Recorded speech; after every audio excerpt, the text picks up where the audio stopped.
sesión de hoy corresponde a el análisis acerca de la implementación de políticas públicas, desafíos e implicaciones para las desigualdades, presentado por Gabriela Lota.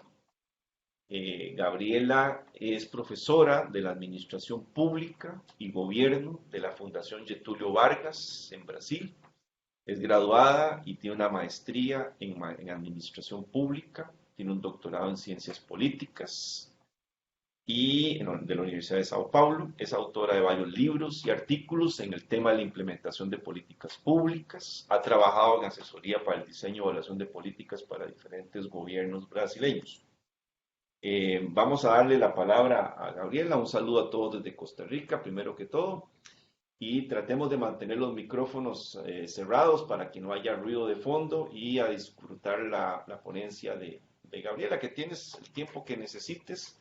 Normalmente no ponemos como un tiempo máximo, pero siéntete en la libertad de compartir tus ideas con nosotros. Adelante, por favor.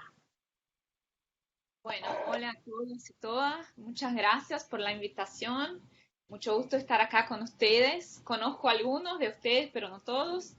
Y así que la idea, lo que me pidió Katia y Jean-François, es que hable un poco de las cosas que tengo investigado acerca de la temática de la implementación de políticas públicas, con un enfoque especial en los burócratas, que son los implementadores, que hacen la política materializarse o ser ejecutada. Y perdónenme por mi español, voy a intentar hablar, pero yo soy de Brasil, así que es un portuñol con algunos equívocos, pero perdónenme. Yo preparé una presentación de algunos conceptos básicos. No sé si quieren que la presente toda o si quieren hablar. Bueno, no sé cómo funciona normalmente. Y yo no sé todavía, Fernando, ¿cómo hago para compartir la presentación? La verdad, no sé cómo se Bueno, puede hacer.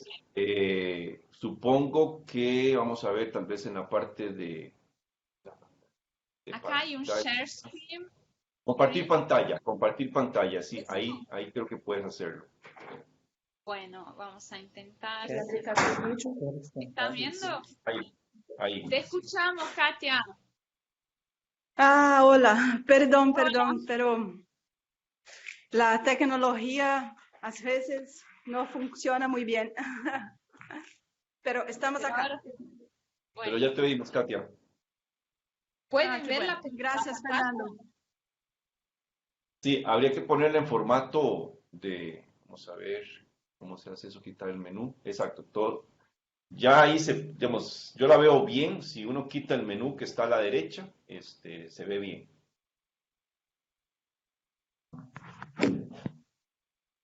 ¿Pueden empezar? Sí, podemos empezar. Por favor, recuerden cerrar sus micrófonos para que no haya sonido de fondo y Bueno, esperar al debate para abrirlos. Adelante, Gabriela. bueno, entonces la idea es presentar un poquito lo que lo que hacemos de investigaciones acerca de la implementación de políticas públicas. La implementación es una de las temáticas que es estudiada en el campo de políticas públicas. Y así que voy a presentarles un poco los conceptos centrales y cómo hacemos investigaciones. Y la idea es, yo no soy alguien que estudia mucho el desarrollo territorial o las temáticas del rural, así que perdónenme si no tengo muchos ejemplos, pero voy a intentar hacer algunos. Pero la idea es que ustedes pueden comprender lo que voy a hablar y intentar ver cómo puede ayudarlos en las investigaciones que ustedes conducen. Así que bueno, para empezar, un poquito de lo que es la implementación de políticas. Es una vertiente de análisis de políticas públicas que mira a la implementación como un objeto de investigación. Así que la idea es comprender no cómo las políticas son planeadas, tampoco es comprender la evaluación de las políticas, pero es comprender cómo las políticas son transformadas de planes en cosas concretas en el cotidiano de la política pública y de la administración pública. Así que este campo tiene filiaciones teóricas en la administración pública y en la ciencia política, principalmente, pero también se inspira un poco en el derecho y más recién en la sociología, como voy a hablar al final.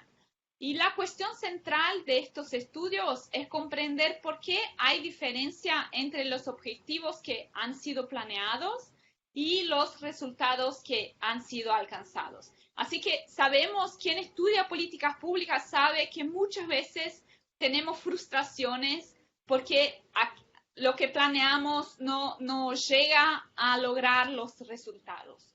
Así que la cuestión acá es comprender por qué no y qué pasa en este proceso después del planeamiento hasta el resultado que cambia lo que de facto hacemos en la política pública. Así que el objetivo central de las investigaciones es abrir la caja negra del proceso de implementación de las políticas y comprender que ese no es un proceso automático, un proceso técnico o un proceso neutro, más sí que es un proceso muy político, que tiene conflictos, que tiene personas, que tiene valores, y por eso es transformado a partir de interacciones que no son planeadas o muchas veces no son esperadas cuando se planean las políticas, pero que en realidad es lo que se pasa en la vida concreta y cotidiana de la implementación de las políticas. Así que lo que intentamos hacer es mirar lo que pasa después del planeamiento y antes de la materialidad de los resultados para comprender cómo las cosas son operadas y transformadas y las microdecisiones son hechas hasta que la política sea producida de facto. Así que un breve histórico de los estudios de implementación. Nosotros empezamos a estudiar la implementación en los años 70, así que es una área muy nueva en la política pública y en la ciencia política. Y los primeros estudios han sido provocados un poco porque nosotros teníamos en los 70 muchos estudios de evaluación de políticas. Y los estudios de evaluación, principalmente los estudios del Banco Mundial, FMI y otras agencias internacionales, mostraban todo el tiempo que las políticas fallaban. Así que nosotros queríamos tener un resultado, pero nunca lo lográbamos.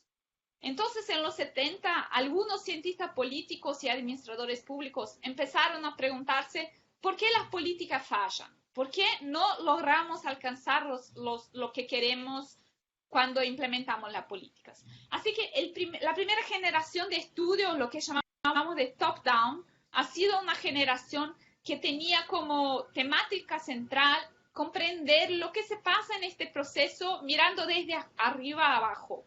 Así que vamos a empezar a mirar la política desde el planeamiento para comprender lo que se pasa después del planeamiento que ha cambiado los planes originales. Y esta vertiente, esta idea de top-down, tenía como central la idea de que cuando las políticas son planeadas en el topo, ellas son planeadas con legitimidad. ¿Por qué? Porque han sido planeadas en espacios democráticos de decisiones. Así que si algo se transforma en la implementación, eso es un problema.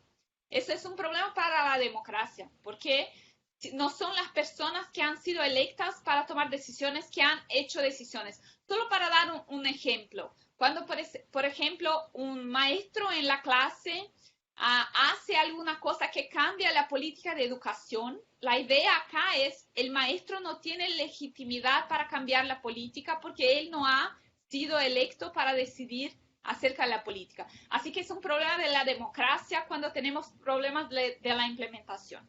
Esta primera generación, que ha sido muy fuerte en los 70, tenía por lo tanto una idea de cómo podemos aumentar el control de las políticas para disminuir la libertad de las personas que implementan políticas y que no han sido elegidas para tomar decisiones. Así que era una perspectiva muy prescriptiva y muy normativa, que tenía al final muchas recomendaciones de lo que se debe hacer para mejorar la política, y mejorar no es tener más resultados, pero sí tenés más conformidad con lo que fue decidido en nivel central por los legisladores o el presidente o quien ha sido elegido para tomar las decisiones. Eso fue lo que pasó en la academia en los años 70 y teníamos muchos estudios que eran estudios para generar sugerencias de cómo mejorar la política. En los 80 empezamos una segunda generación que la llamamos de bottom up, que la idea era decir, la implementación no es un proceso de equívocos. ¿Por qué no? Porque claro que no es posible que el planeamiento pueda planear todo lo que va a pasar en la política. Así que no es posible a los legisladores o al presidente decir todo lo que un maestro tiene que hacer cuando está en clase con los alumnos. Así que no es posible que el ministro de la Salud sepa todo lo que un médico debe hacer cuando está con el paciente en el consultorio. Así que tenemos una segunda generación en los 80 que pasa a decir la implementación no es un momento de equívoco, la implementación es todo lo que tenemos que decidir porque no es posible decidir cuando planeamos. Así que hay acá una inversión, un cambio de la perspectiva, que es decir, no es un problema de legitimidad, es solamente un problema de realidad. Lo que pasa es que cuando implementamos la política cuando la ejecutamos, tenemos tantas cosas que no podemos prever, que no podemos planear, que tenemos que todo el tiempo tomar decisiones parciales y eso es simplemente natural, no es un equívoco. Así que esa perspectiva pasó a mirar la implementación desde abajo, por eso es bottom up. No es decir, vamos a empezar a analizar cuando se hace el plan, pero sí vamos a empezar a analizar cuando la implementamos en la calle, cuando las personas que son responsables por hacer la política las están haciendo. Así que tenemos que mirar desde abajo para comprender cómo la performance se ocurre y cuáles son las reales preocupaciones que tienen las personas que ejecutan las políticas y que no son posibles de se prever o de se planear antes en el planeamiento. Así que esta segunda perspectiva es una perspectiva mucho más descriptiva y analítica, que tiene como base la idea de que implementación o ejecución no es un equívoco, pero es simplemente parte de la realidad de las políticas públicas y tenemos que mirarla así y no mirarla como algo que tenemos que cambiar o controlar. Eso se pasó en los años 80, así que tenemos casi una década en que el bottom-up y el top-down están peleando como dos vertientes analíticas que se pelean para decir el otro está equivocado, el mío es mejor y así adelante. En los 90 tenemos un momento de mucha crisis en los estudios. Tenemos un texto importante en el inicio de los 90 que va a decir, tuvimos 2 décadas, 20 años de estudios y todo lo que podemos concluir hasta ahora es que tenemos 200 variables que importan. Y quien tiene 200 variables no explica nada. Así que en los 90 tenemos una tentativa de proponer modelos síntesis que de alguna manera combinan la primera generación con la segunda, el bottom-up con el top-down, diciendo no es desde arriba o hacia abajo, es todo junto. El momento de implementación es un momento muy crítico porque tenemos decisiones que bajan y decisiones que suben. Entonces, por ejemplo, cuando una política federal, en el caso de Brasil, por ejemplo, cuando una política nacional que sale del presidente baja hasta la municipalidad hace cambios que muchas veces suben de nuevo.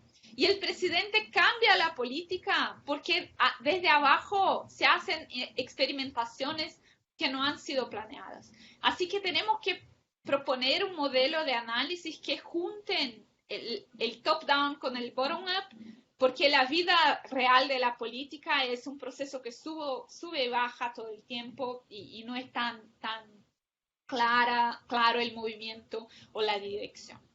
Y más reciente tenemos lo que llamamos de la cuarta generación, que es lo que estamos viviendo ahora, con temáticas que son muy parecidas con otras temáticas que se estudian ahora en planeamiento y en evaluación, porque son temáticas del nuevo gobierno o del nuevo momento del gobierno, como la idea de gobernanza, los arreglos institucionales, la idea de que tenemos cadenas de decisiones entre la formulación y la implementación. O sea, no estamos solamente hablando del Estado, estamos hablando del Estado con parcerías con otras entidades, con otros poderes, estamos hablando de federaciones complejas, estamos hablando de otro proceso que tampoco es desde arriba o desde abajo, es un proceso muy complejo, y por eso la idea de gobernanza es una idea muy importante en este momento cuando estudiamos implementación de políticas públicas. Así, ahora voy a hablar rápidamente también de algunos presupuestos que logramos llegar en estos estudios de implementación, que son como síntesis de las 4 generaciones. La primera idea es que formulación o planeamiento y implementación o ejecución no son procesos separados. No hay un momento en que nosotros solamente planeamos y un momento en que solamente ejecutamos. La idea es que las personas involucradas en los procesos de políticas públicas tienen que tomar decisiones todo el tiempo. Así que a todo el tiempo estamos planeando y ejecutando al mismo tiempo. A todo el tiempo estamos ejecutando y paramos para planear de nuevo. Así que la idea es mucho más una cadena de decisiones que procesos separados en que tenemos fases o en que tenemos la formulación con algunas personas y después la implementación con otras personas. Son personas que están todo el tiempo influenciándose y involucradas en el proceso decisorio. Una segunda idea importante en los estudios de implementación ahora es la idea de que los procesos son muy complejos. Así que tenemos que trabajar con 2 ideas en la implementación. La primera es la idea de multilayering. No sé, en portugués se dice multicamadas, no sé cómo se dice en español, no sé si camada hace sentido para ustedes, pero la idea es de que tenemos, hoy cuando hablamos de políticas públicas, para tener un ejemplo, Brasil es un ejemplo por la federación, pero Europa es un ejemplo muy importante para eso, porque tenemos la Unión Europea que hace políticas y tenemos los países que hacen políticas y tenemos las unidades federativas que hacen políticas. Así que la política pública y la implementación es un proceso que involucra muchísimos actores distintos que están en camadas decisorias distintas. Y una otra idea también es la idea de multilevel o multinivel. Y la idea es de que además de tenemos camadas federativas o camadas de poder, tenemos también en las organizaciones múltiples camadas jerárquicas que están también involucradas en los procesos decisorios. Así solo para un ejemplo, también cuando pensamos una política que sale de la presidencia y tiene que bajar por todas las camadas federativas en un país federativo, eso es el multilayering. Otra cosa es cuando pensamos dentro de la presidencia tenemos múltiples camadas, el presidente, los ministros, los directores, o no sé cómo se llama en cada país, hay un nombre, hasta que llegue a la persona final de la cadena decisoria, son muchos niveles. Y cuando pensamos en implementación, tenemos que pensar que estas personas tienen que trabajar conjuntamente. Si no, la política no sale, o sale como las personas de la punta quieren y no como el presidente quiere, ¿sí? Es decir, una cosa es cómo el ministro pensó la política, otra cosa es lo que se pasa en la calle cuando la política es implementada. Y cuando pensamos en implementación, estamos pensando en ese proceso que involucra a muchas personas de distintos niveles federativos y de distintos niveles jerárquicos, por eso multilayering y multilevel. También estamos pensando en procesos que son muchísimo interactivos. eso es importante porque los primeros estudios de implementación consideraban todo el proceso como un proceso de control jerárquico casi autoritario. Es decir, como el jefe manda y los otros lo van a obedecer. Lo que se sabe hoy es que el jefe manda, pero todo se negocia. El jefe no manda solo.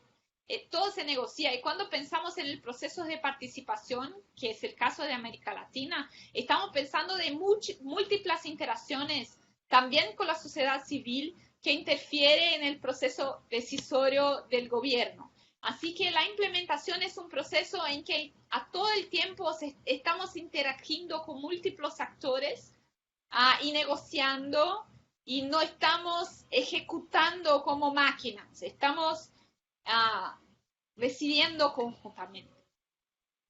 Una otra idea importante en los estudios hoy en día es la idea, y eso se pasó mucho en todos los países occidentales, ¿no?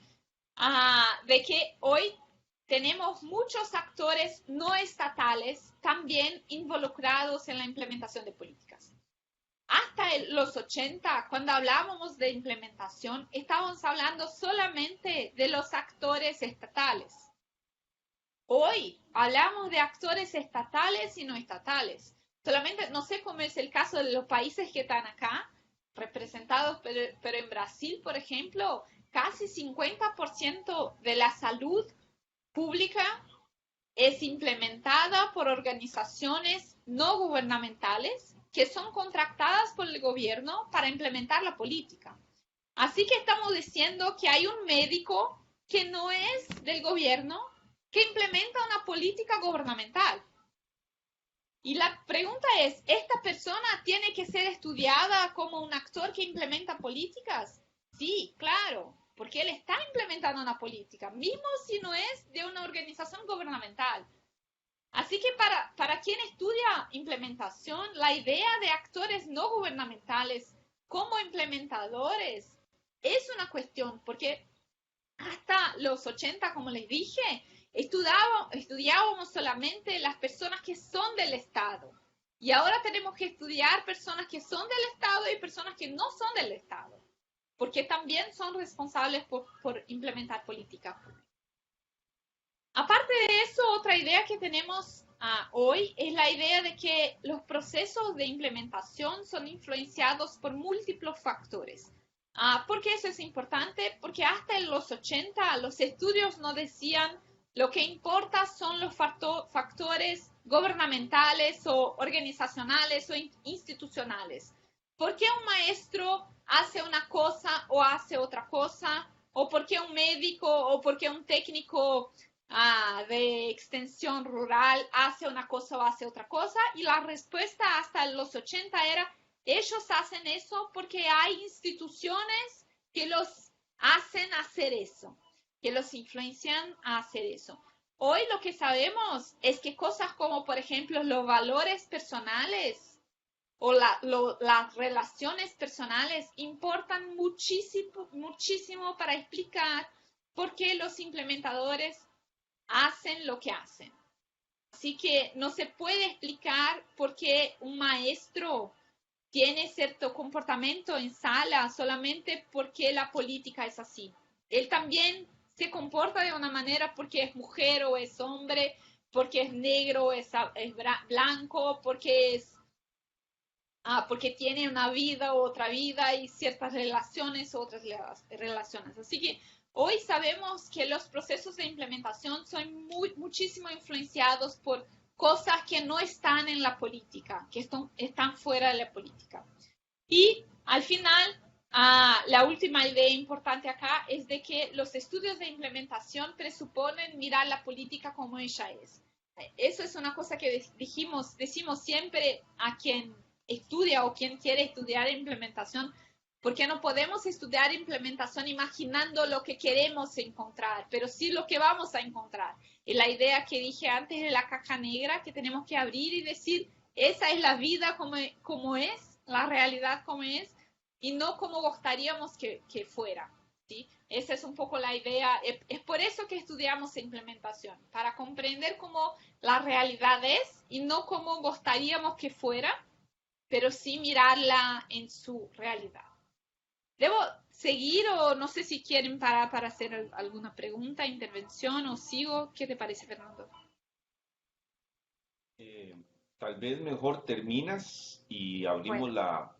el debate un poco al final, si te parece, Katia y los demás compañeros.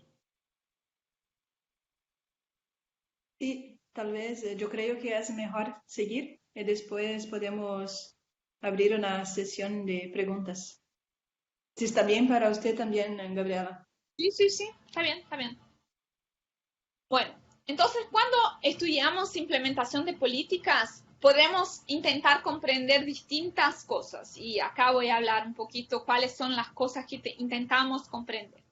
La primera es, algunos estudios intentan comprender la actuación de los burócratas, lo que ellos hacen, sus prácticas, sus interacciones, sus comportamientos. Entonces, por ejemplo, intentamos comprender por qué los médicos hacen la política de una manera o por qué distintos médicos la hacen de maneras distintas, o intentamos comprender por qué en un servicio se hace una política y en otro servicio se hace otra política cuando la política es la misma.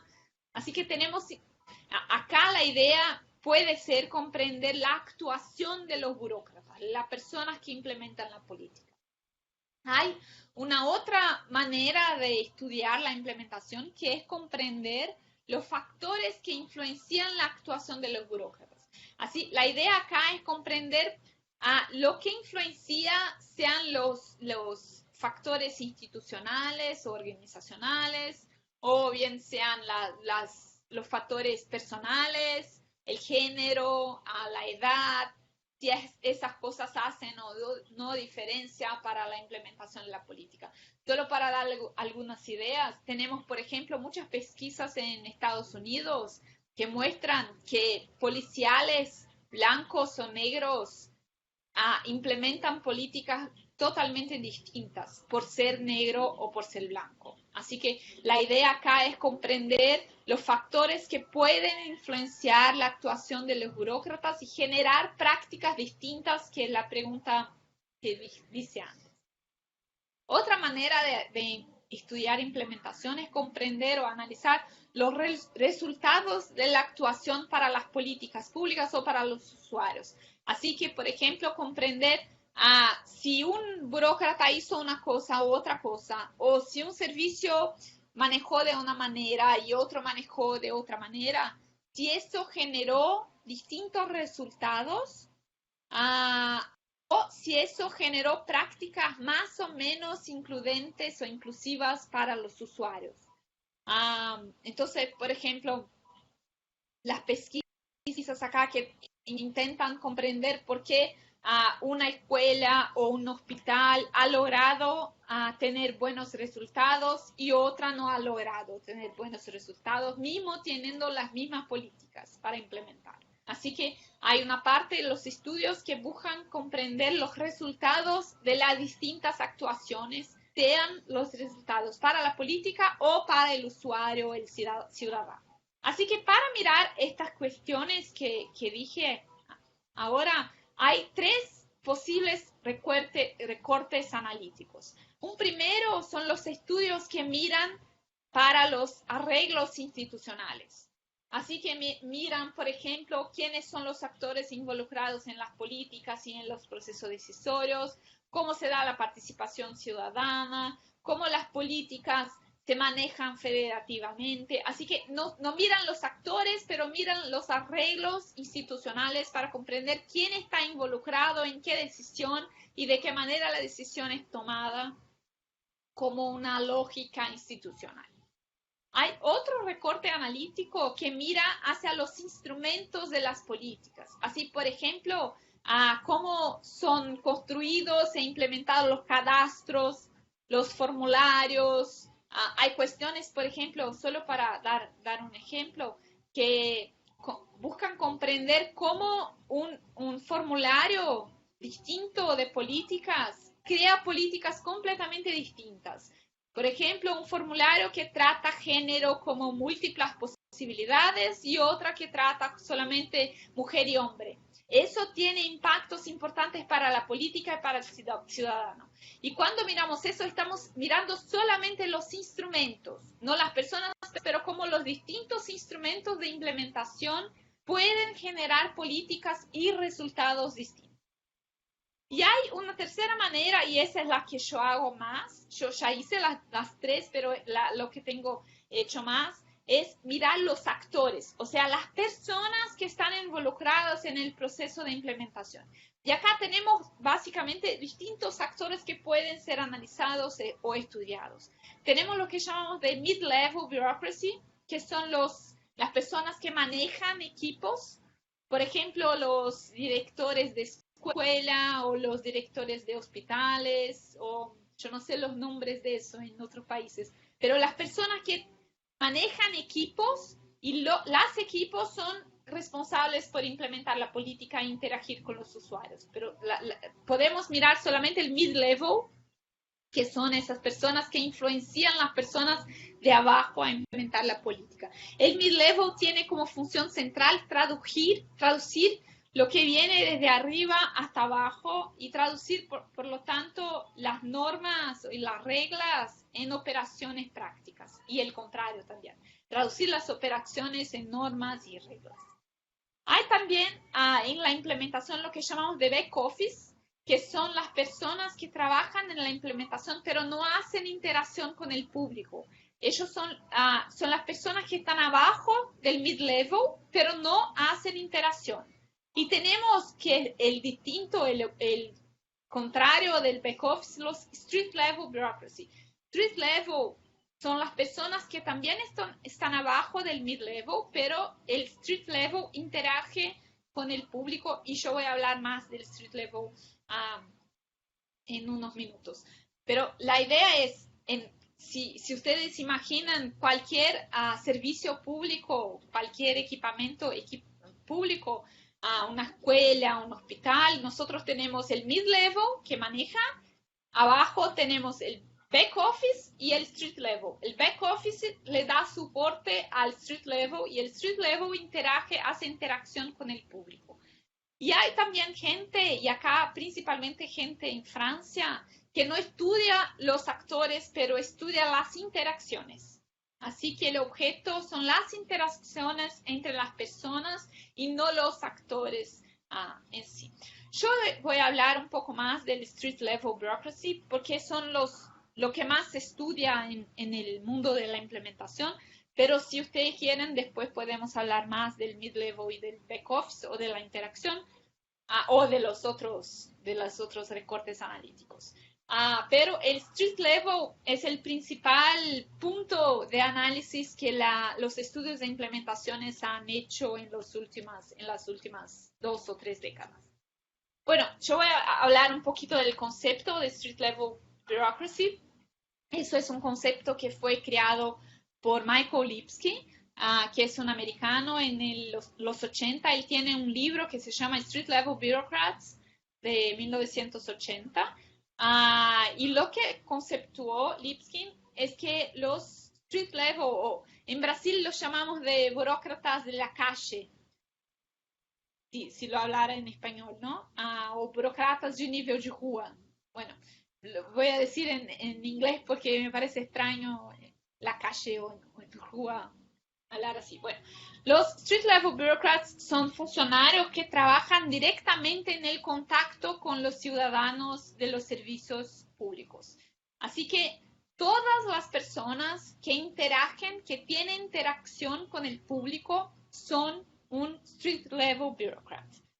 Todos los profesores, los maestros, las policías, los profesionales de salud que hacen atendimiento, los técnicos de asistencia rural, por ejemplo, los operadores de bancos públicos de crédito, para usar un ejemplo que algunos de ustedes trabajan.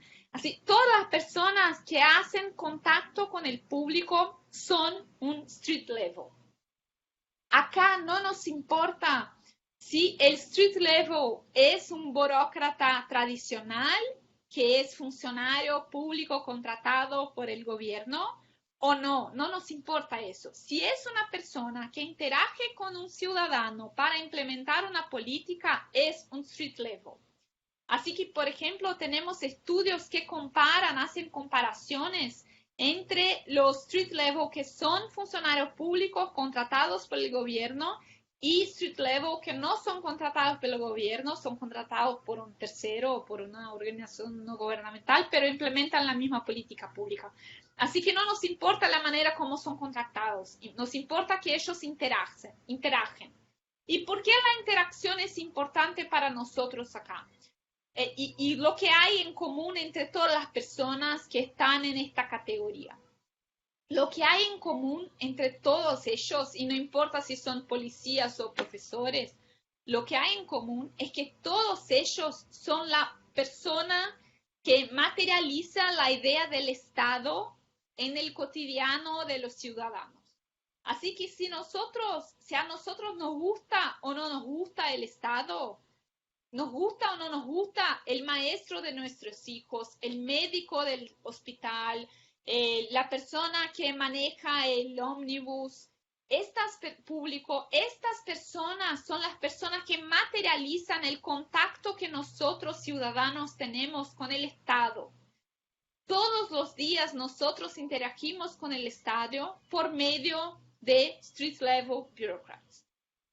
Y por eso estas personas están en un locus muy crítico, porque al mismo tiempo ellas son las personas que pasan para el público la imagen del Estado, que puede ser una imagen buena o mala, y al mismo tiempo ellas son las personas de quien nosotros dependemos para cesar los derechos.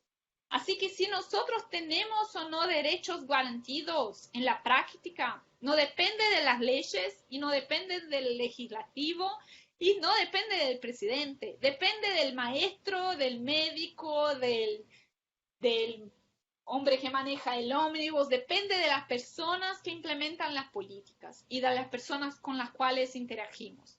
Así que estas personas tienen, por lo tanto, dos características centrales. Primero, ellas son la imagen que nosotros tenemos del Estado y por eso el Estado debería preocuparse con estas personas. Por otro lado, estas son las personas que pueden o no garantizar el acceso a derechos. Pueden o no decir si nosotros tenemos o no tenemos derecho en la práctica, no en la ley, pero en la vida cotidiana.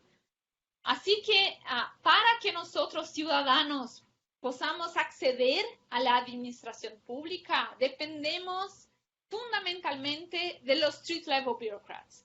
Y si quieren pensar en algo muy, muy, muy concreto, pueden pensar en la persona que cuida de la puerta del servicio, el gatekeeper, no sé cómo se llama eso en español, en portugués el portero, la persona que cuida de la puerta, que dice, ¿podés o no podés entrar en este hospital, en esta escuela, en este banco?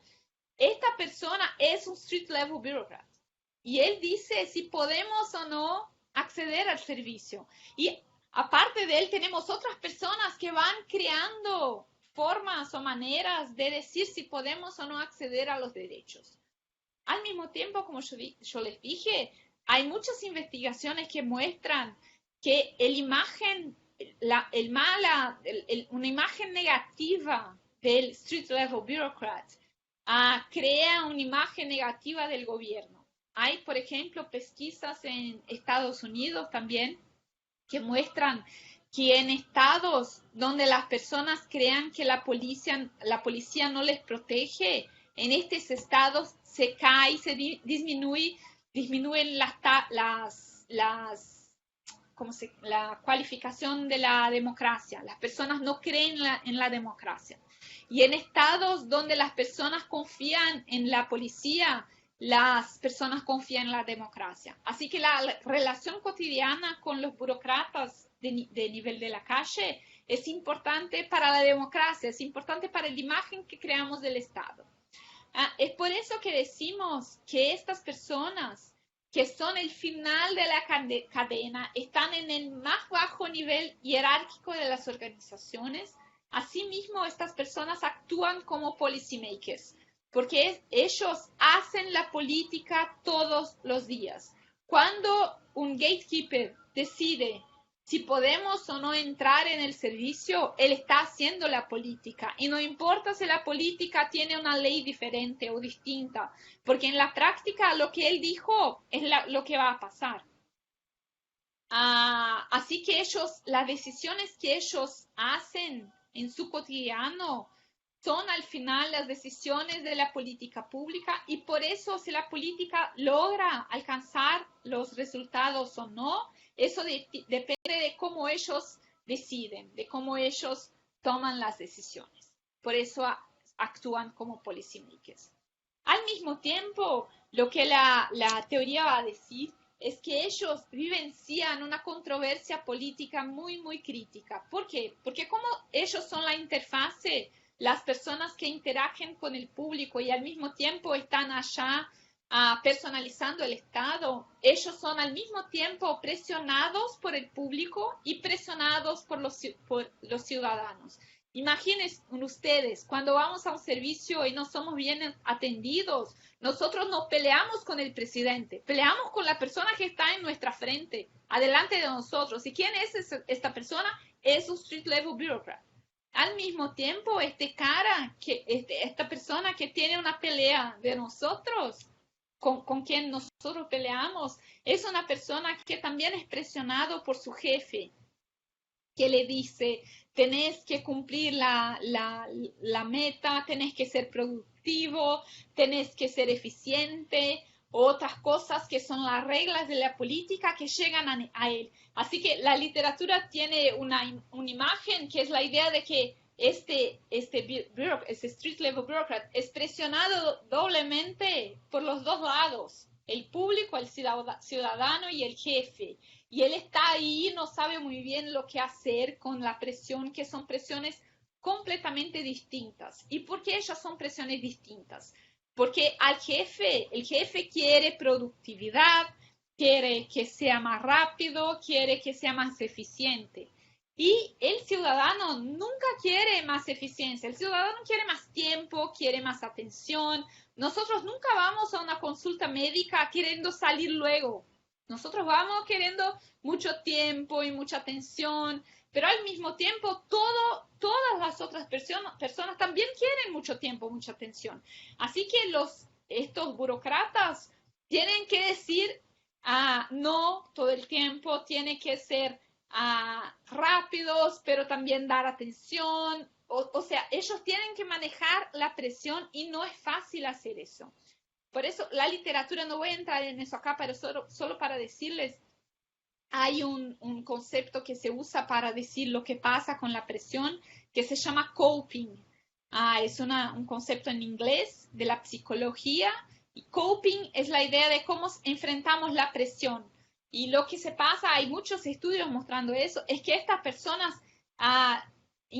crean mecanismos de coping que son mecanismos para enfrentar la presión y sobrevivir, porque es un locus muy, muy difícil para trabajar estas personas que están en el contacto con el público.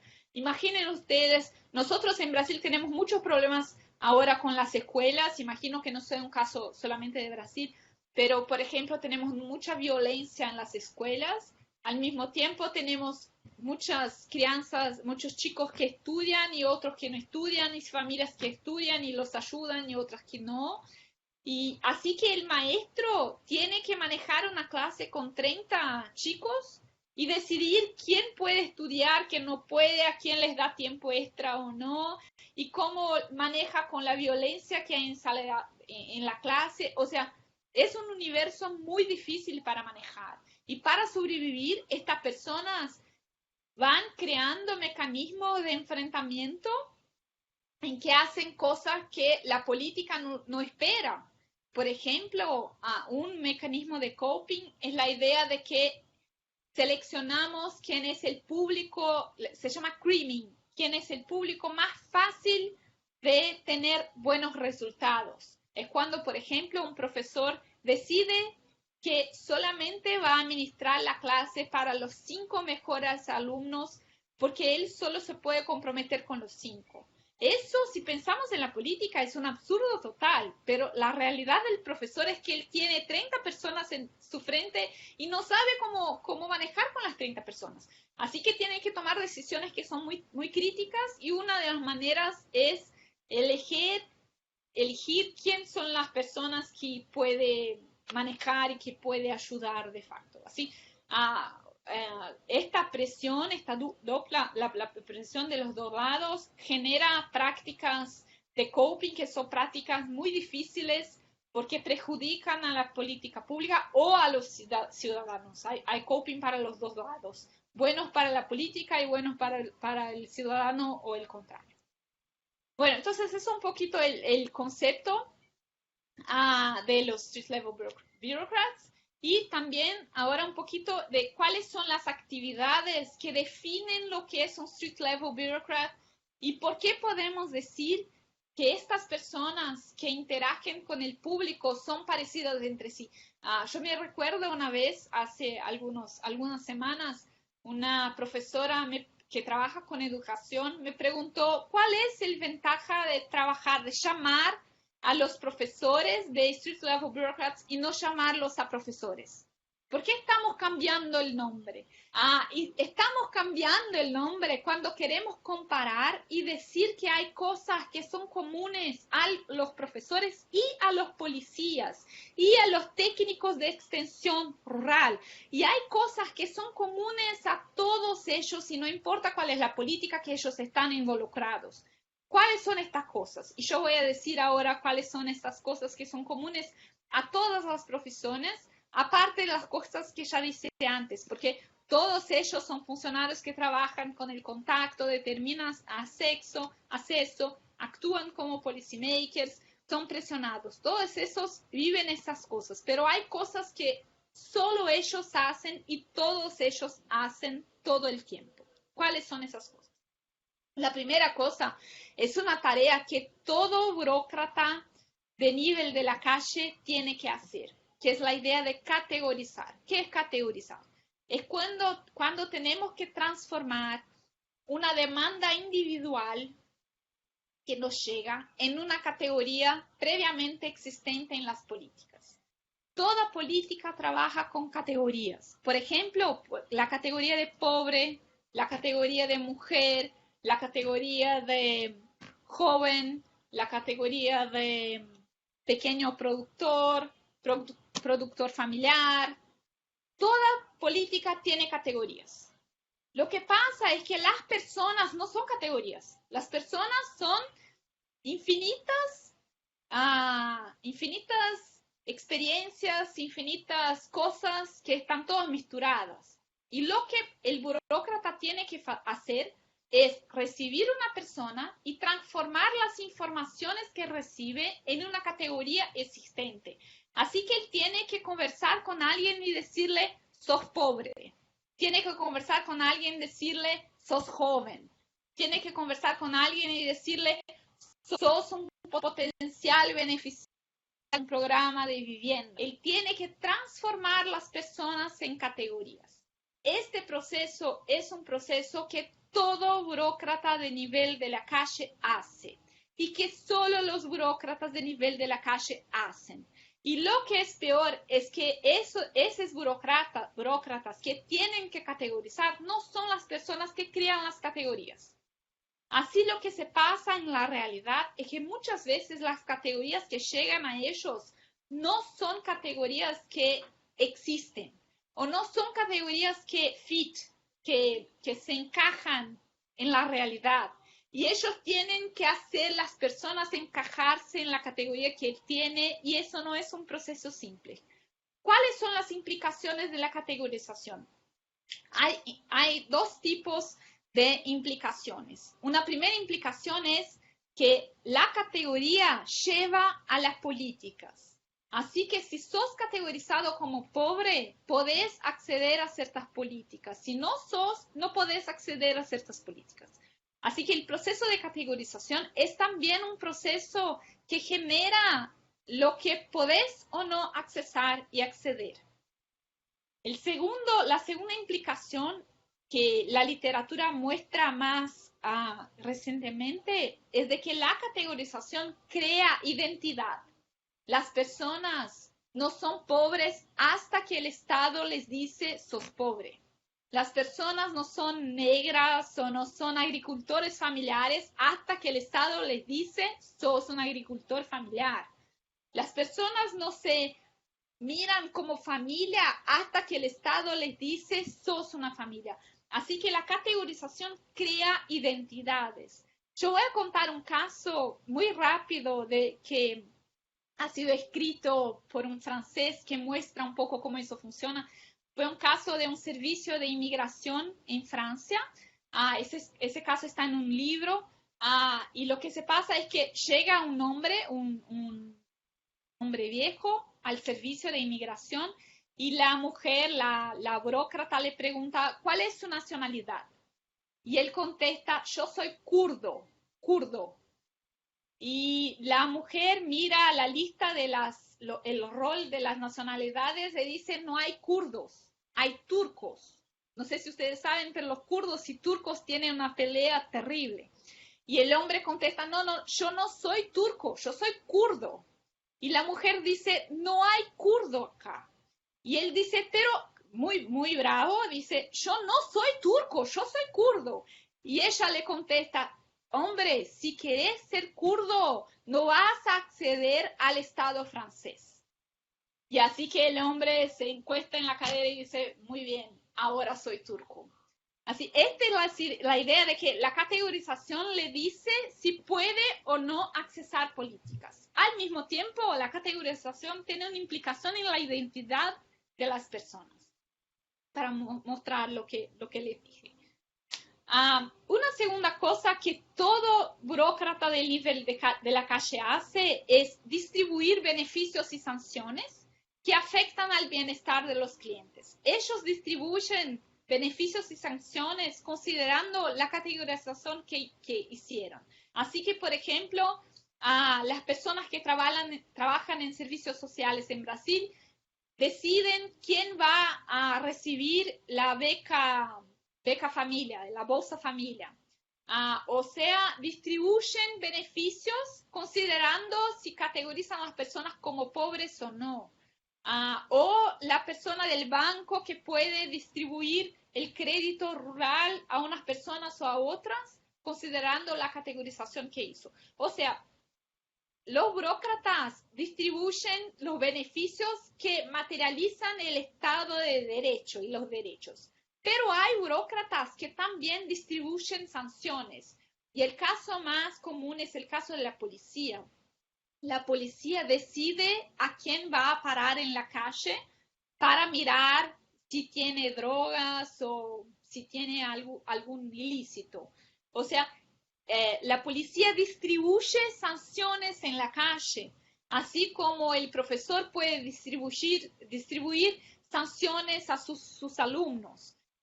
La cuestión es que la distribución de beneficios y sanciones afecta el bienestar de los clientes. Y eso es un proceso que está conectado con la categorización, como yo dije.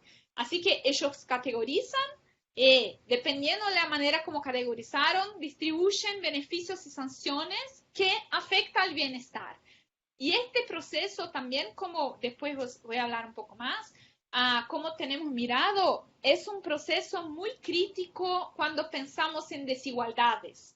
Porque si el burócrata categoriza a las personas que son parecidas como personas distintas, él distribuye beneficios de manera distinta. Así que unos reciben más y otros reciben menos. Y eso afecta la desigualdad. Una tercera actividad que solo los burócratas de nivel de la calle tienen o ejecutan es la idea de estructurar cómo es el contexto de interacción, determinando cuándo, con qué frecuencia y bajo qué circunstancias la acción ocurrirá. Por ejemplo, el policía decide quién para a la calle, en qué lugar, cómo habla, si está en el medio del público, si está en una calle oscura, solo los dos o con más personas juntos, así como el técnico del rural decide si recibe las personas en un lugar o si va hasta la hacienda, o cómo se da la interacción, si toma café o no toma café con la persona. Estas cosas determinan la imagen que las personas construyen del Estado. Porque si la interacción es una interacción más amigable, más simpática, las personas creen que el Estado es más próximo, que el Estado los incluye. Pero el contrario también es verdadero, ¿no? Si la policía nos trata mal, creemos que el Estado no nos incluye y así por delante. Entonces, el burócrata tiene un papel muy importante de estructurar el contexto de interacción que tiene efectos muy importantes en cómo las personas interagen y creen y imaginan o vivencian el Estado. Y una última actividad que es papel de los burócratas del nivel de la calle hacer, y solo ellos hacen eso todos los días, es la idea de enseñar a los ciudadanos lo que es ser un ciudadano. Eso es una cosa que para nosotros naturalizamos mucho eso, ¿no? Nos parece que eso no pasa, pero eso pasa todo el tiempo. A todo el tiempo el Estado tiene que enseñar a las personas lo que es ser un ciudadano, cómo tenemos que vestirnos, cómo podemos hablar, cuáles son los documentos que tenemos que tener, cuáles son los derechos y los deberes que tenemos que hacer. Y eso en la práctica se pasa por medio de los burócratas del nivel de la calle. Quien nos enseña cómo ser un ciudadano es un street level bureaucrat. Y él puede hacer eso de manera muy incluyente, considerando las diferencias y las desigualdades, o él puede hacer eso de una manera muy violenta. Solo para un ejemplo más, había un servicio en Brasil, había un servicio en el norte, en la región amazónica, es un servicio del INCRA. INCRA es la Organización de Reforma Agraria. Y ese servicio era para las personas que viven cerca del río Amazonas para acceder a la reforma agraria.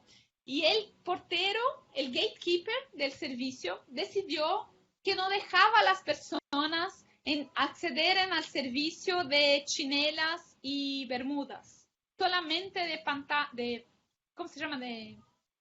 No bermudas, me olvidé el nombre, de zapato cerrado y de, bueno, así que las personas, pantalón largo, gracias.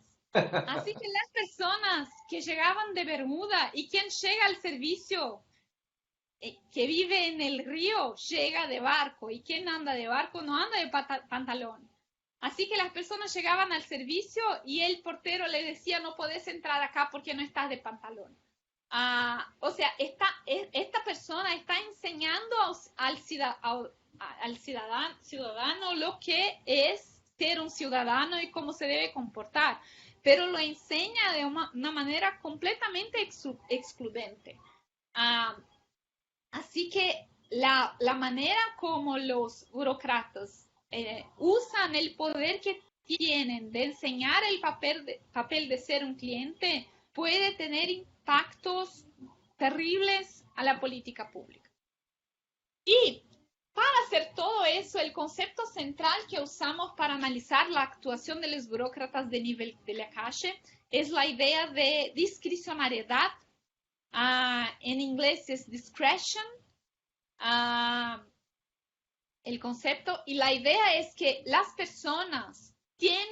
todas las personas en el Estado tienen algún espacio de libertad para toma de decisiones. Todas tienen. El portero tiene, el maestro tiene, el médico tiene. Los espacios pueden ser muy distintos. Algunos son muy largos, otros son muy cortitos. La pregunta acá es: ¿cuál es el espacio que el burócrata tiene y cómo lo usa? Porque dos personas pueden tener el mismo espacio. Dos maestros que trabajan en la misma escuela tienen la misma discrecionariedad, pero un maestro puede hacer una cosa distinta del otro maestro. Así la pregunta es: ¿cuál es el espacio y cómo usa el espacio? ¿Por qué lo hace así? ¿Por qué no hace de otra manera? Así que analizamos cómo los burócratas utilizan su discrecionalidad para categorizar, distribuir beneficios, estructurar el contexto de interacción y enseñar el papel de ser cliente. Como ya les dije muchas veces, pero ahora lo voy a concluir así, la implementación de políticas puede tener mucha influencia en las desigualdades. Y hablamos acá de dos tipos de desigualdades. Una primera son los efectos materiales. Cuando, por ejemplo, él distribuye de manera desigual los derechos de las personas o los beneficios o las sanciones. Así que el policía decide que los negros tienen que ser más parados en la calle que los blancos, o el servicio social decide que hay pobres que son más pobres y merecedores que otros pobres, o el médico decide a quién le da más atención y a quién le da menos atención. O sea, efectos materiales que puedan reproducir o crear o reducir las desigualdades. Al mismo tiempo, la implementación también puede tener efectos sobre la dimensión simbólica de las personas, que es la idea de los estigmas, como les dije ahora, ¿no? Cuando nosotros tratamos a las personas como pobres, ellos tienen el estigma del pobre. Hay investigaciones en Brasil mostrando cómo hay un impacto negativo de ser beneficiario de la beca familia por ser una persona considerada pobre. No por otra cosa, pero por tener el estigma de pobre. Así que la implementación puede generar efectos simbólicos. Por ejemplo, cuando un alumno es categorizado como un alumno violento o un alumno que no aprende o un alumno que no tiene futuro. Eso crea efectos simbólicos en las personas y ellas los cargan por toda la vida, los efectos simbólicos. Y lo que tenemos también pensando en las desigualdades, uno de los hallazgos de la literatura es de que categorías sociales más amplias, principalmente las categorías que son estigmatizantes, las categorías negativas, operan mucho en las decisiones de los agentes implementadores. ¿Cuándo? Cuando la política no es muy regulamentada y las personas no son muy profesionalizadas.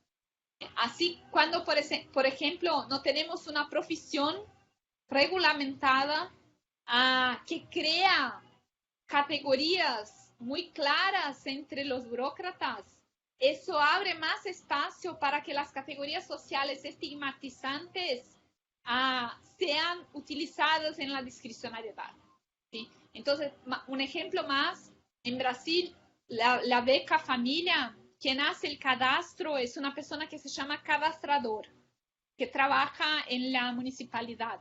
Estas personas no son profesionalizadas, no tienen ningún curso de formación. Y hace 2 años el ministerio empezó a recibir muchas denuncias de personas que no estaban, los cadastradores no hacían el cadastro de familias que ellos no consideraban una familia.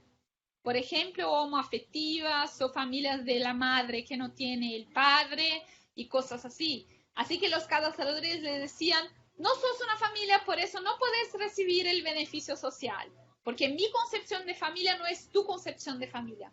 ¿Por qué eso pasa? Eso pasa porque no hay una profesionalización de estas personas.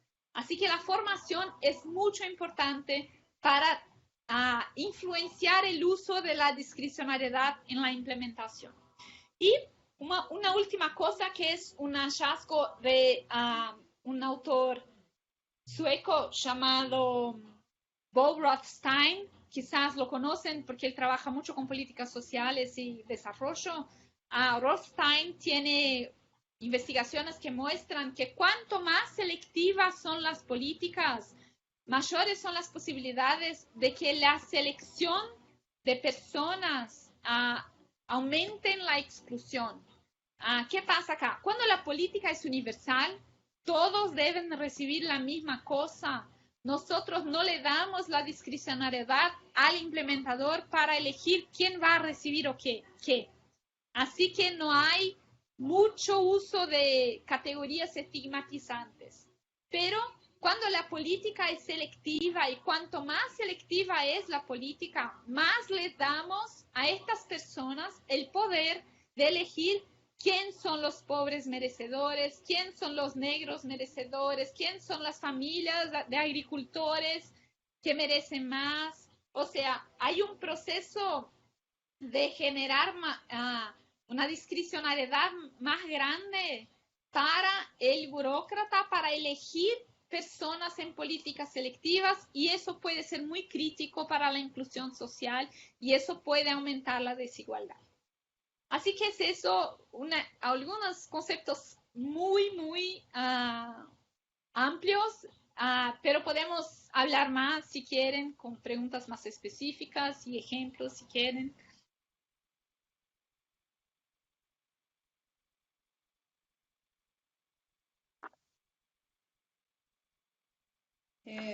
Gracias, Gabriela.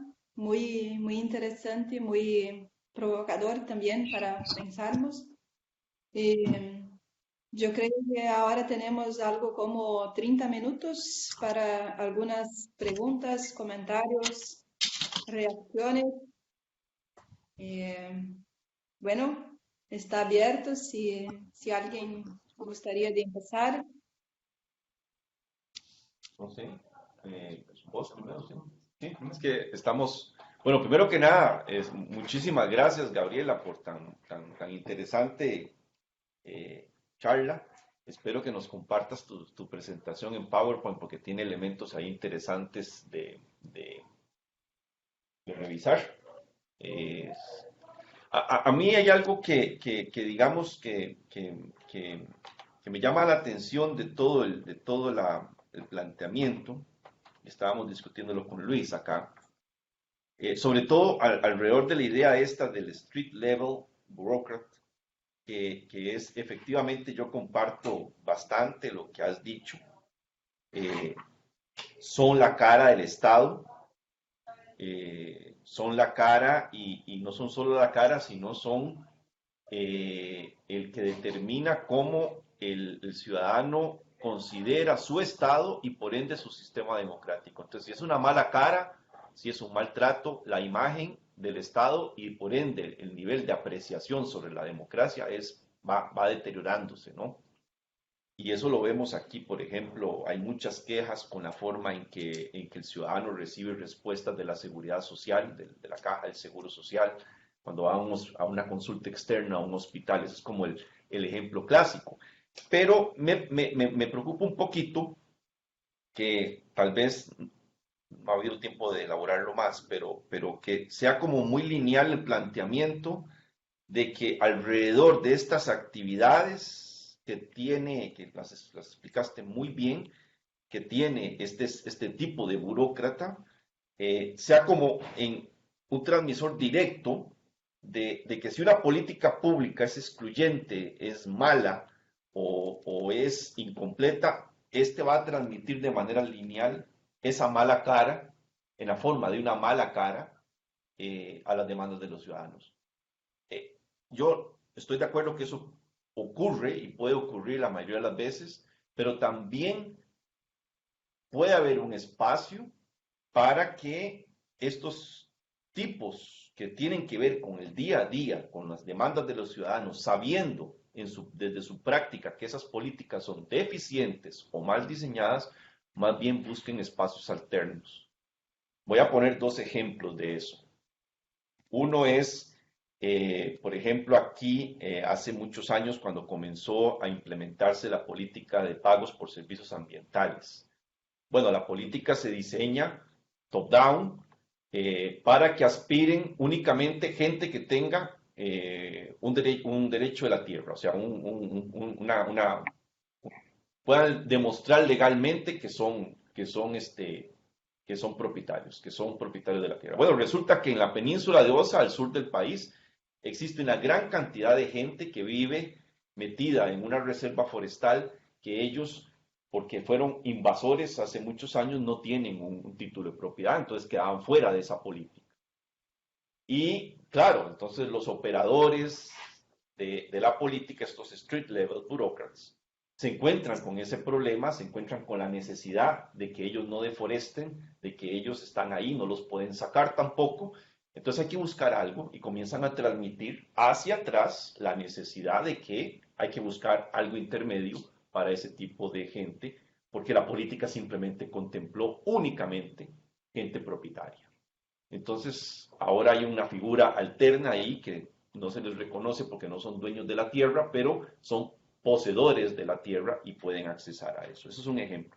El otro ejemplo, tal vez más fuerte, es el tema de la población LGTBQ, ¿verdad? Y cómo se ha venido, digamos, creando a partir de una contracultura, una serie de derechos, de agenda de derechos que antes eran negados, porque simplemente eran ciudadanos invisibles, ¿verdad? Yo recuerdo cuando reventó el tema del VIH, ¿verdad?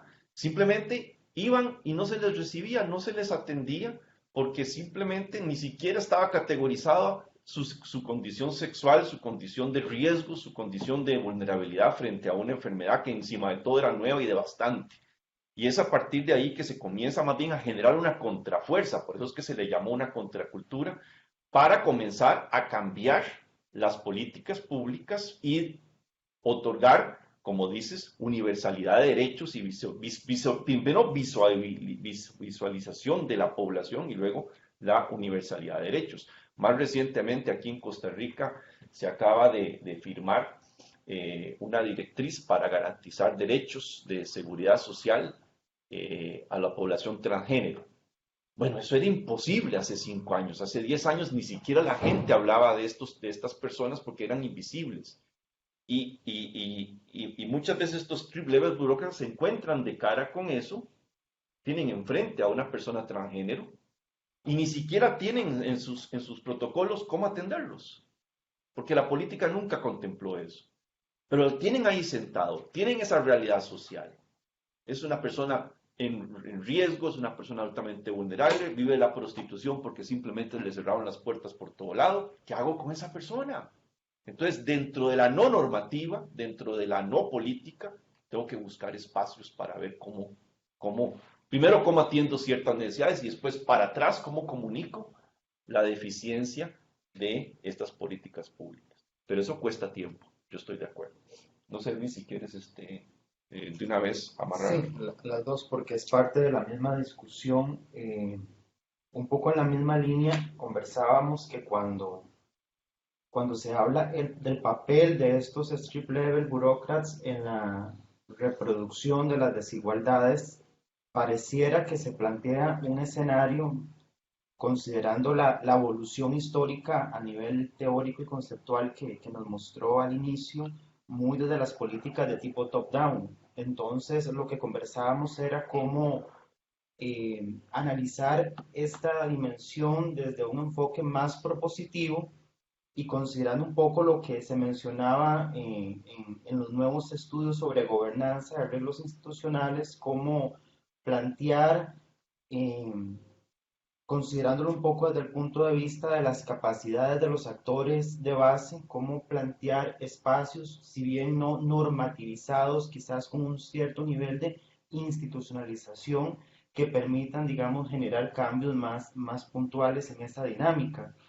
Es decir, por ejemplo, también cuando se hablaba de los actores no estatales, entonces, cómo generar estos espacios y generar verdaderos diálogos donde la acción colectiva y la organización social de base realmente tenga un espacio para acceder a esas dinámicas en cuanto al rol de los street-level bureaucrats, es decir, no solamente como reproductores de desigualdades, considerando un punto de vista muy top-down, sino también desde el punto de vista de estrategias bottom-up. Entonces, cómo que estos se conviertan en agentes de cambio y articulen dinámicas de transformación con los actores en los niveles, digamos, más amplios a nivel estatal o federal.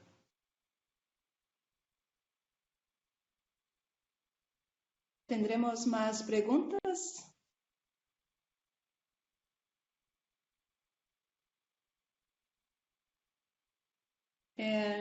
Yo gustaría también de poner 3 puntos. El primero, para mí, yo creo que la discusión de implementación de políticas públicas de burócratas de la calle o del nivel de la calle son muy importantes en toda la historia de las políticas públicas, pero, por ejemplo, hoy en Brasil, con la reducción de los recursos, los cambios en las políticas, para mí yo creo que este debate gana más importancia porque en realidad vamos a tener más público o la demanda es la misma o es más fuerte por políticas, pero tenemos menos recursos y debemos elegir más el público, seleccionar el público. Entonces, para mí el debate de implementación hoy en Brasil es muy importante justamente por la dinámica política y de reducción de los recursos que tenemos. Los efectos en términos de desigualdad, de pobreza o de desigualdad en realidad, yo creo que serán más fuertes, más expresivos en las políticas. El segundo punto es hablar un poco lo que Luis hablaba también ahora, es sobre el protagonismo de los burócratas. Por ejemplo, aquí en Brasil tenemos la política de alimentación escolar que debe comprar 30% de los productos de la agricultura familiar. Cuando miramos las políticas vamos a verificar que las municipalidades que más compran de la agricultura familiar son las municipalidades donde hay una nutricionista o donde hay un gestor que es muy activista, que organiza a los agricultores, que organiza los agricultores con las escuelas. Entonces, yo gustaría, Gabriela, posible de hablar un poco de burócratas de la calle y también de activismo estatal o activismo institucional, o sea, de cómo estos gestores hacen la política de una manera diferente, de una manera más involucrada con los actores locales. Y el tercer punto es hablar un poco sobre la metodología, cómo hacer investigación en esta temática, si en general usamos etnografía, cómo hacer, cuáles son tus consideraciones sobre esto, Gabriela, cómo hacer una investigación sobre la temática de implementación y de burócratas de la calle.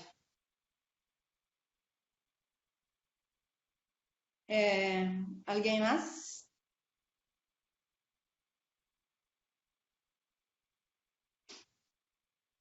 No, de momento de nuestro lado no. Vamos a abrir el debate, a ver. Bueno, Gabriela, entonces. Sí, bueno, gracias por las preguntas. Es poco tiempo para todo, así que yo tuve que elegir también las temáticas centrales.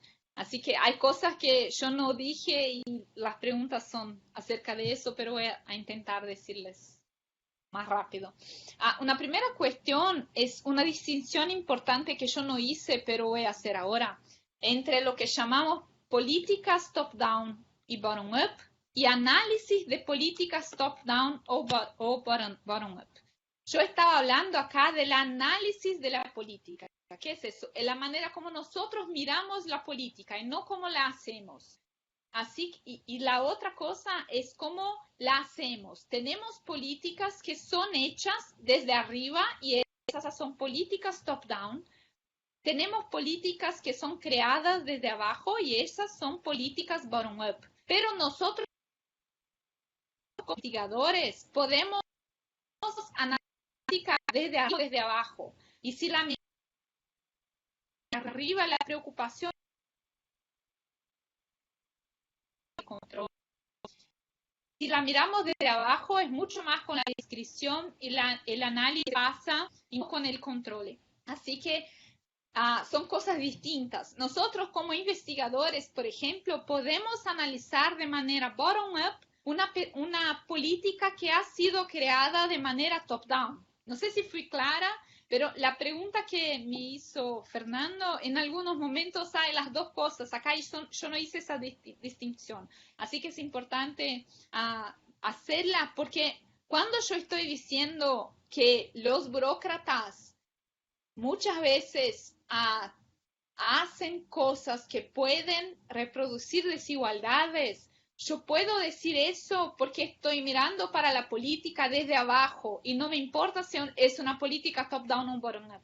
Pero mi conclusión es una conclusión de quien la analiza desde abajo y no de quien la analiza desde arriba.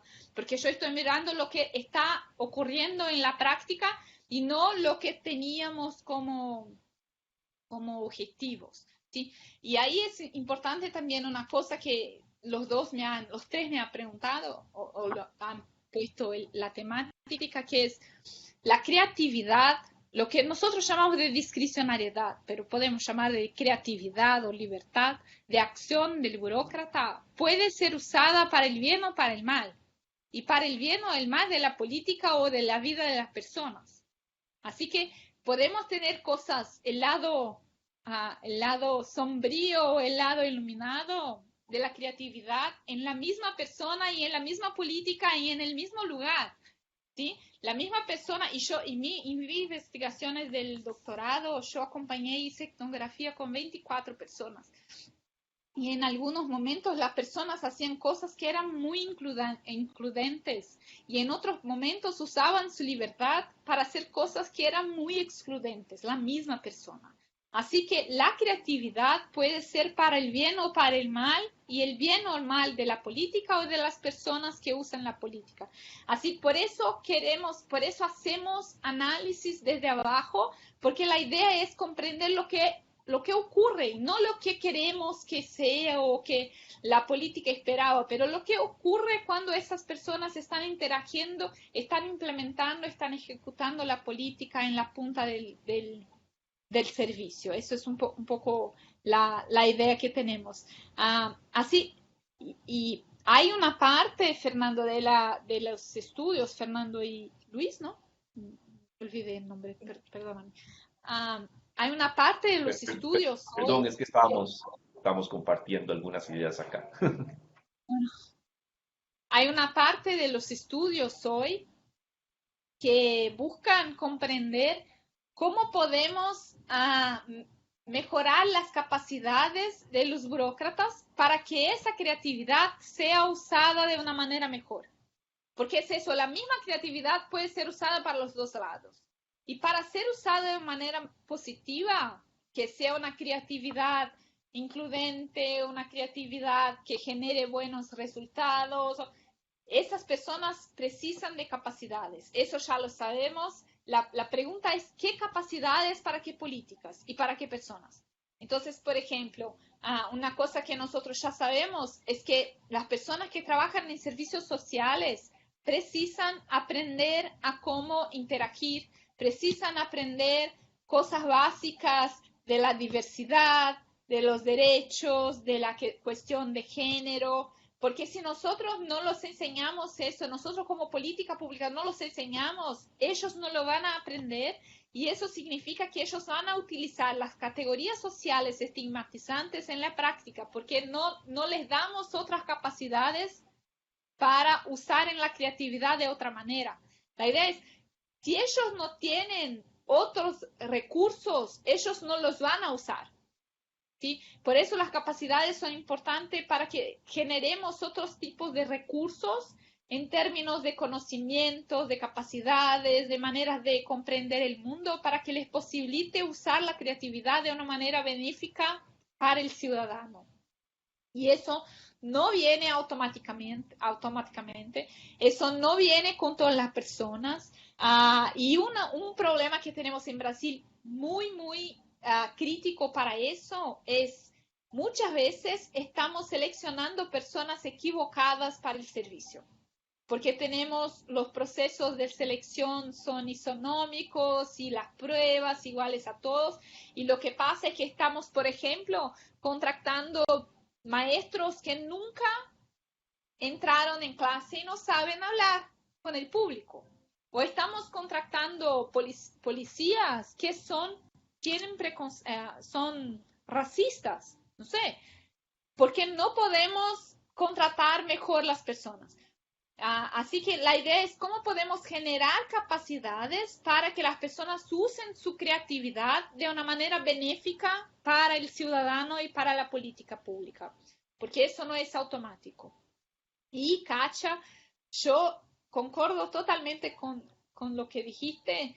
Creo que nosotros vivimos en el peor de los mundos de los estudios internacionales, porque lo que pasa es que esos estudios han sido hechos en Estados Unidos, donde no hay welfare state, no hay derechos universales, pero hay desigualdades, o han sido hechos en Europa, donde hay welfare state y hay bajas desigualdades. Nosotros tenemos welfare state con muchas desigualdades y pocos recursos. O sea, estamos en el peor de los mundos, porque tenemos el peor de Europa, y que no es peor, claro, el welfare state es muy bueno, pero peor en términos analíticos, ¿no?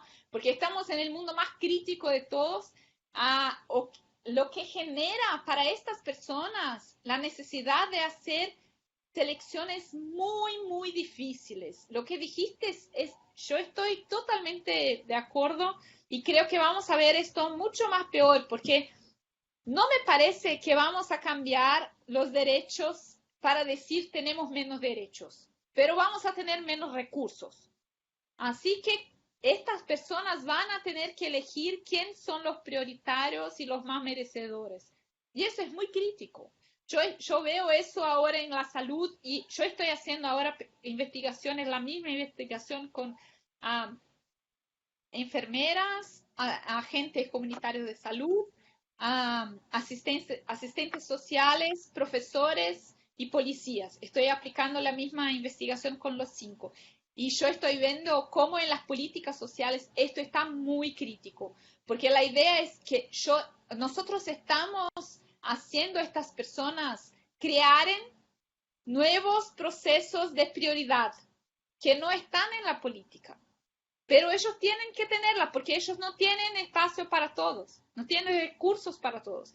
Así que ellos tienen que seleccionar quién es el más prioritario, y para eso no hay regla, porque la política es para todos, no para el prioritario, es para todos. Y como no hay regla, ellos crean sus propias reglas. Y lo que veo, por ejemplo, en la salud, es que ellos crearon reglas que dicen, por ejemplo, que los casos menos vulnerables son los más prioritarios. ¿Por qué? Porque son los más fáciles. Y es el opuesto de lo que tenemos que tener.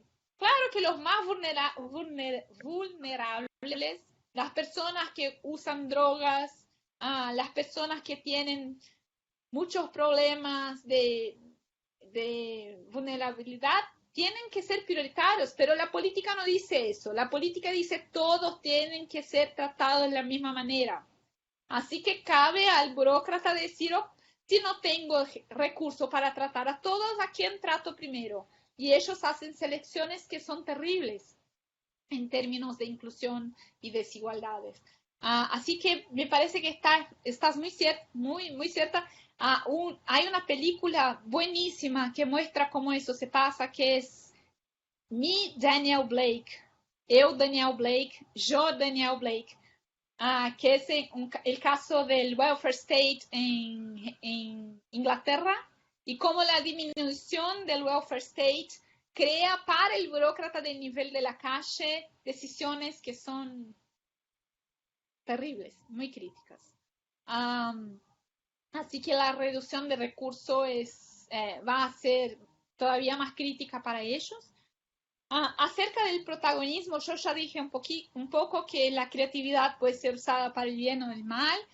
Lo que pasa es que si ellos no tienen capacidad, y claro que el activismo es una de las capacidades posibles, lo que se pasa es que ellos usan otros activismos, que no es el activismo pro derechos, el activismo pro inclusión, pero activismo pro iglesia, por ejemplo, para tomar su decisión, ¿sí? Por eso la pregunta es, ¿qué tipo de activismo? Porque el activismo que nos gusta es un activismo bueno, pero hay activismo para la iglesia, por ejemplo, y el activismo para la iglesia es terrible. Hay investigaciones, por ejemplo, del activismo institucional a favor contra el aborto en el Ministerio de la Salud. Ese es un activismo, pero a nosotros no nos gusta, ¿sí? Así que la pregunta es, ¿cómo generar capacidades para un buen uso del activismo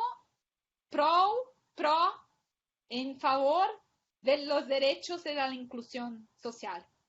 Porque si no, las personas usan sus valores personales, que no son los valores de la política, que pueden ser valores que excluyen las personas. Y acerca de la metodología, yo hice etnografía y hay muchas investigaciones con etnografía. ¿Y por qué etnografía? Porque etnografía es la manera de ver lo que se pasa y no preguntar para que las personas le digan. Claro que sí, estamos trabajando con la idea de la discrecionalidad como lo que se pasa y no lo que debería pasar. Si no hacemos etnografía, las personas no nos cuentan todo lo que se pasa, nos cuentan lo que quieren contar. Así que es un problema utilizar otra metodología para mirar la realidad. Pero hacer etnografía es muy difícil. Así que hoy hay otras técnicas que usamos también. Claro, las entrevistas siempre, survey también, con los problemas también que eso no nos da toda la información, pero nos posibilita hacer más investigaciones que la etnografía. Y yo utilizo ahora una cosa que en Europa se usa mucho, que son las viñetas. No sé si ustedes conocen. Viñeta es cuando creas un caso que es casi real. Eso se llama un método casi experimental, porque creas un caso casi real que puede ser escrito, puede ser un video, puede ser una charla, y lo presentas a la persona y preguntas reacciones de aquel caso. Así que no estás mirando lo que se pasa como la etnografía, pero tampoco estás preguntando una cosa que no sea, que sea muy distante de la realidad. Es una cosa casi experimental. Eso se usa mucho ahora. Hay muchas investigaciones en Europa y es una cosa que nos permite hacer mucho más entrevistas. Ahora yo estoy usando viñetas y hicimos 200 entrevistas con los burócratas que les dije. En mi etnografía de doctorado hice 24 etnografías, ¿sí? 24 personas.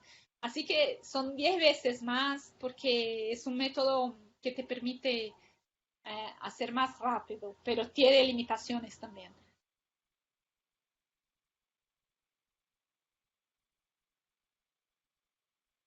¿Algo más? ¿Otras preguntas? ¿Alguien puso una pregunta acá? Por favor. Creo que quiere material, ¿no? Me pregunto sobre el papel de los mandos medios.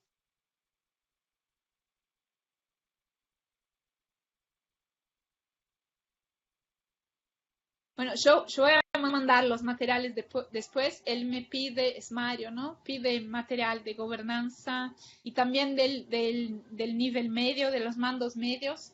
Tenemos muchos materiales de los mandos medios. Lo que sabemos es que los mandos medios tienen un papel muy, muy central en la idea del activismo. El activismo normalmente pasa más por los mandos medios que por el burócrata del nivel de la calle. porque el mando medio es la persona responsable por hacer la articulación. Y por eso articula con muchas personas de afuera del servicio y por eso el activismo pasa por ahí también. Pero puedo mandar después materiales y de los altos mandos también de nombramiento político.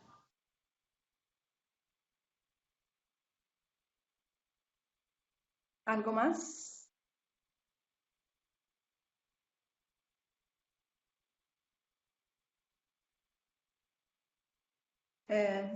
Si no tenemos más preguntas, yo creo que también estamos en el tiempo. La idea es hacer una charla más corta, algo como 1 hora y media o 2 horas, pero aprovechar un poco la vida digital en corto tiempo para hacer el diálogo, la charla. Entonces, muchas gracias, Gabriela, por discutir con la gente, con nos en este momento.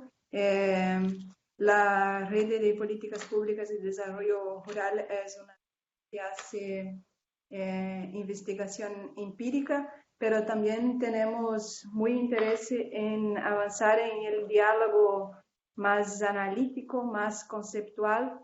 Entonces, la idea de webinar era justamente para esto. El primero fue un poco sobre coordinación de políticas públicas. Estaba diálogo con el grupo Fabián Repeto de Argentina y ahora usted, muchas gracias. El diálogo es justamente algo más analítico, más teórico, algo que puede nos decir cómo mirar la realidad, cómo analizar la realidad a partir de conceptos, nociones y modelos. Entonces, muchas gracias, Gabriela, muchas gracias por organizar este tiempo en tu agenda, justamente cuando estás viajando. Sabemos que es un poco difícil, pero entonces, muchas gracias. Esperamos poder contar con tu participación en otro momento de la Red de Políticas Públicas y Desarrollo Rural. Muchas gracias a ustedes, ha sido un placer muy grande, mucho gusto. Y yo les mando el material después y estoy disponible. A mí me interesa mucho hablar más. Mis redes en América Latina son muy parcas, así que es bueno tener más gente estudiando y para poder dialogar. Así, muchas gracias. Ha sido muy interesante. Si usted puede compartir tu presentación, enviar ¿Sí? para mí o para Jean-François, después podemos compartir con la gente de la red. ¿Sí? Yo grabé toda la sesión, entonces yo voy a mandar el audio apenas la descargue de la grabadora. Bueno. Muchas gracias también, Fernando, por empezar el diálogo, la charla, y disculpa por el retraso. No, esas cosas pasan. Lo que pasa es que yo soy un atacado y quería tener el equipo listo como 1 hora antes de que sucediera, entonces estaba en línea. Pero por dicha pudimos empezar. Más bien, muchísimas gracias, Gabriela, porque nos has dado un material ahí muy interesante para repensar. De momento creo que vamos a buscar la película esta, Daniel Blake, Sí. y creo que voy a organizar un cineforo con los estudiantes con la película en la mano. Muy bien, es muy interesante. Ahí hay una otra también, si quieren una referencia, hay una otra de un policía, es una película dinamarquesa. Yo me voy a recordar del nombre después. Y también muestra, es solo el policía, toda la película, él hablando en el teléfono. Es muy interesante también para comprender un poco este proceso todo. Pero le voy Si te acordás del nombre, nos lo compartes. Bueno. Lo haré. Gracias. Hasta luego. Saludos desde Costa Rica. Gracias. A todos. Hasta luego. Chao, chao. Gracias. Chao. Chao. Chao, Joaquín.